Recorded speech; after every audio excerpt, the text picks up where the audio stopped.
कहानी की शुरुआत 2099 की टाइमलाइन से शुरू होती है, जहाँ पर एक आदमी किसी का इंतज़ार कर रहा होता है और वहीं पर उसके पास एक लड़की आकर बैठती है जिसका नाम अलीटा होता है।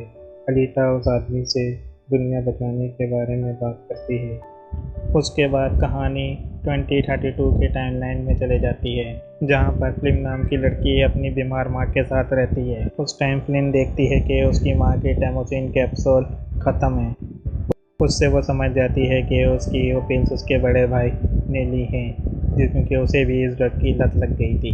फिन बटन से उन टैबलेट्स की से मांगती है। बटन आगे से कहता है कि मैं तुम्हारे लिए 1000 रुपये का इंतज़ाम कर सकता हूँ, मगर तुम्हें मुझे इस गेम में खेलने में मदद करनी होगी। फिन VR डिवाइस पहनने के बाद खुद को गेम की उस कैरेक्टर के अंदर पाती है। वहाँ पर उसके दूसरे दोस्त भी मौजूद थे। वहाँ पर उन्हें नाजियों ने घेर रखा था। उन्हें एक नक्शा ढूंढना था और फिन बहुत आसानी से वो नक्शा ढूंढ लेती है। उसके बाद जीते हुए गेम से पैसों से एक ATM से पैसे निकालती है। वहीं पर उसकी टॉमी नामी एक इंस्पेक्टर से बात होती है, जो फ्लिन और उसकी फैमिली को एक अरसे से जानता था। उसके बाद फ्लिन अपनी दोस्त बिली से मिलती है, जो उसको मशवरा देती है कि तुम भी अपने भाई की तरह बैटलग्राउंड गेम खेलो, तुम्हारा गेम बहुत अच्छा है, तुम बहुत पैसे कमा सकते हो। उसी समय फ्लिन को काम करते हुए एक पार्सल रिसीव होता है गेमिंग डिवाइस का, के बटन के लिए आया था और उसे इसके लिए कोई पैसे भी नहीं देने थे। फिर घर जाकर वो अपने भाई बटन से डिवाइस के बारे में पूछती है और वो उसे बताता है कि वो जिस कंपनी के लिए काम करता है उसने उन्हें वो बीटा वर्जन टेस्ट करने के लिए भेजा है। अपनी बहन को कहता है कि अगर तुम इस डिवाइस को खेलोगी तो फिर हमें महीने भर के लिए पैसों की कोई टेंशन नहीं होगी। बटन के कहने पर फ्लिन उस गेम की डिवाइस को अपने हेडसेट पर पहन लेती है। VR डिवाइस पहनने के बाद वो बटन के उस कैरेक्टर के अंदर दाखिल हो चुकी थी, जो एकदम रियल लग रही। फ्लिन उस समय बैठे हुए उस गेम में जो कुछ हो रहा था उसे महसूस कर सकती थी और ये एक अलग ही एक्सपीरियंस था।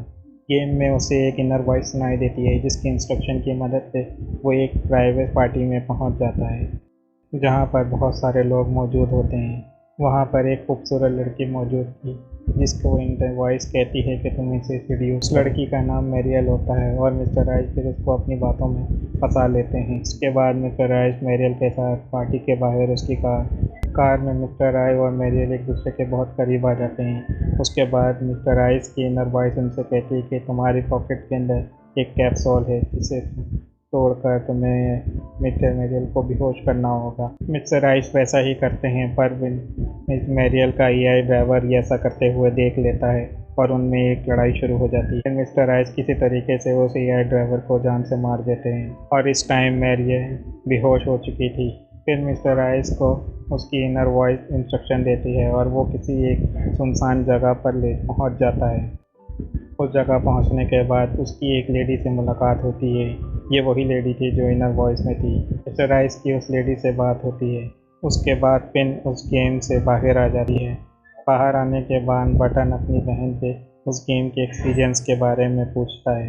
पिन बटन को बताती है कि उसे इस गेम में बहुत अच्छा लग रहा था, उसे सब कुछ रियल लग रहा था। हालांकि उस गेम को खेलने की वजह से उसमें थोड़ी सी कम।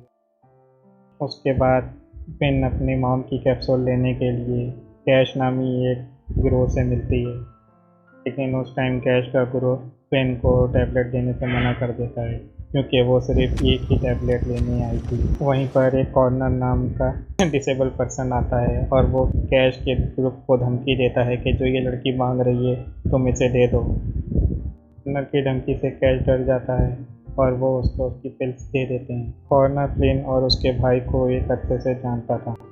उसके बाद कॉर्नर फ्लिन को आधे रास्ते तक लिफ्ट देता है, क्योंकि उसकी मोबाइल बैटरी कम थी। वहीं पर दूसरी तरफ कॉर्बल नाम का एक बुरा आदमी कैश को बुरी तरीके से मारता है, क्योंकि कैश का ग्रुप कॉर्बल के लिए काम करता था। टाइम कॉर्बल ने कैश को सबक सिखाने के लिए मारता है और समझाता है कि हमें किसी से भी डर कर अपने धंधे के उसूलों को नहीं बदलना। अगले दिन फ्लिन एक बार फिर उस गेम में दाखिल हो जाती है। इस बार यहाँ की सिचुएशन एकदम डिफरेंट थी, क्योंकि खुद को वो एक हॉस्पिटल में टेबल पर लेटता हुआ देखते हैं, पर वो औरत भी मौजूद होती है और उसके इरादे बिल्कुल भी नेक नहीं लग रहे होते, क्योंकि उसने मैरियल की आंखों को निकाल दिया था और वो मिस्टर आइस की आंखों से उसे रिप्लेस करना चाहती थी। तो फिर ऐसा करने के लिए मिस्टर राइस को अपनी आंखों की कुर्बानी देनी पड़ती है। उस ऑपरेशन के दौरान वो सब दर्द अपनी इस बॉडी में भी महसूस करती है। मैरियल की आंखें मिस्टर राइस की आंखों में फिट करने के बाद वो औरत मिस्टर राइस को अपने साथ ले जाती है उसके नए मिशन के लिए, क्योंकि उस समय वो जिस जगह पर जा रहे थे वहाँ पर मैरियल की आंखों से ही दरवाजे डोर खोल सकते थे। इसीलिए उसने मिस्टर राइस की आंखों को मैरियल की आंखों से तब्दील किया था। तमाम डोर्स क्रॉस करने के बाद वो दोनों एक लिफ्ट के ज़रिए एक अंडरग्राउंड जगह तक पहुंच जाते हैं, जहां पर ट्रायंगल के शेप का एक पत्थर रखा हुआ था। उसके बाद वो औरत मिस्टर राइस को उसकी आंखों से स्कैन करने की कोशिश करती है, लेकिन तभी वहाँ पर उस जगह का सिक्योरिटी गार्ड आ जाता है जिसका नाम डैनियल होता है। वो औरत मिस्टर राइस को डैनियल को रोकने के लिए कहती है, लेकिन मिस्टर राइस डैनियल के सामने टिक नहीं पाता और डैनियल किसी चीज़ से मिस्टर राइस के हाथ और पैरों को बांध देता है। दूसरी तरफ वो औरत भी वहाँ आ जाती है और डैनियल उस औरत को पहचान लेता है। उसका नाम एलिटा वेस्ट होता है, जिसे हमने कहानी के शुरू में देखा था। उसके बाद डैनियल अपनी सोनिक वेपन के ज़रिए एलिटा को अनकॉन्शियस कर देता है, लेकिन दूसरी तरफ मिस्टर राइस ने खुद को उस लॉक से आज़ाद कर लेता है और ऐसा करते वक्त उसके हाथों की चमड़ी का सारा मांस उतर जाता है, जिसके नीचे से एक रोबोटिक आर्म निकलता है।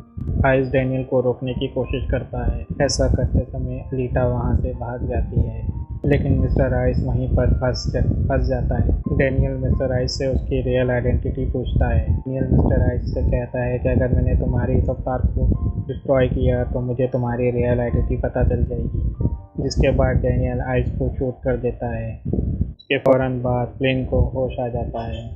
अगले दिन बिली फ्लिन को उठाने की कोशिश करती है, लेकिन फ्लिन कल रात के अवकाश गेम हादसे को नहीं बुला पाई थी, तो वो बिली को उस गेम के बारे में बताती है कि वो जो कुछ भी गेम में महसूस कर रही थी वो उसे रियल लग रहा था। उसके बाद फ्लिन उस हादसे को बुलाने की कोशिश करती है, लेकिन तभी उसे एक कॉल आता है और ये वही आदमी था जिसे हमने एपिसोड के स्टार्टिंग में देखा था। वो आदमी उसे वार्निंग देता है और कहता है कि तुम गेम में वापस लॉगिन करो, क्योंकि डार्क वेब में उसके खिलाफ बाउंटी लग चुकी है। इसकी वजह से उसे और उसकी फैमिली को ख़तरा हो सकता है। उसके बाद फ्लिन अपने भाई बटन को उस कॉल के बारे में बताती है। उस टाइम बटन के पास उसके दोस्त भी मौजूद थे, जो कि एलिटा की बातें सुनने के बाद ज़ोर ज़ोर से हंसने लगे हैं, क्योंकि उन्हें लग रहा होता है ये कंपनी वालों की एक चाल है तुम्हें गेम में वापस बुलाने की।